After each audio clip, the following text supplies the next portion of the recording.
Nagmamantika at napakasarap. Ganito ang ginawa ko sa itlog at chicken feet. May ulam ka na sa murang halaga lang at siguradong masarap. Una, pakuluan muna natin ang mga paa ng manok at sinabay ko na rin yung mga itlog. Siguraduhin lang na nalinis ng mabuti ang ating mga chicken feet. Make sure lang na tatanggalan nyo ito ng mga kuko at binababad ko ito sa mainit na tubig para madali ko matanggal yung parang balat na nakadikit doon sa paa ng manok. Inuna ko natanggalin ang mga itlog para hindi ma-overcook. At yung chicken feet ay kung continue lang natin sa pagpakulo para ito ay lumambot. Papalambutin natin ang chicken feet para mamaya kunting luto na lang ito ang gagawin natin. At kung okay na yung lambot, hanguin na natin at itabi na muna.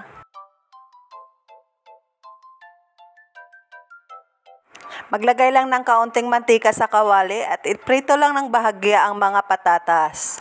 Iprito lang natin hanggang sa mag-brown ng kaunti para mag-add ng flavor at dagdag kulay na rin sa ating dish.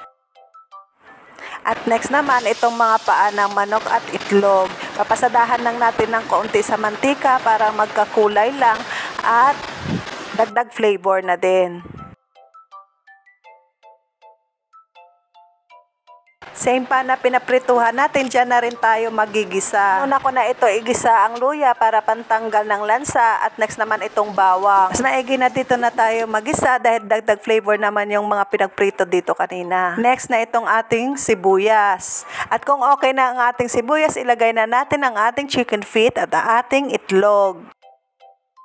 At naglagay na rin ako ng ating pampalasa, ang fish sauce, saka yung paminta. At isinunod ko na rin dito yung gata. Ang gamit ko pala dito ay Coco Mama gata dahil hindi available yung fresh na gata. Kung mayroong available sa inyo ng fresh na gata, mas mabuti. At nag-add din ako ng tubig dyan at isinunod ko na itong curry powder. Sa curry powder naman, depende sa inyo kung gaano kadami ang gusto nyo. At naglagay din ako dyan ng sili para may sipa ng anghang. At naglagay din ako ng half na chicken cube para mas malasa.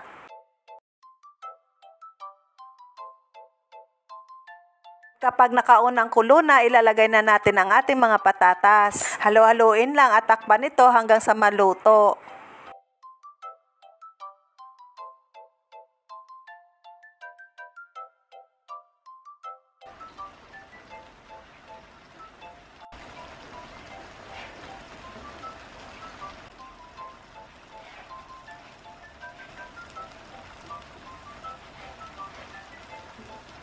At ayan na nga, lumalapot na yung ating gata. Kung naaamoy nyo lang, sobrang bango. At titikman na natin at malapit na maluto. Grabe, ang sarap, panalo.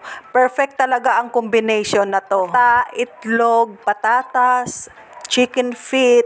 Grabe, nag-combine talaga sila at nagmamantika na sobrang sarap. Yung anghang niya ay sakto lang, pero kung may bata nakakain ay much better na wag na lang lagyan. Pero sa dish na ito, masarap talaga na maanghang siya. Grabe, mapadami talaga ang kain mo dito, be, promise.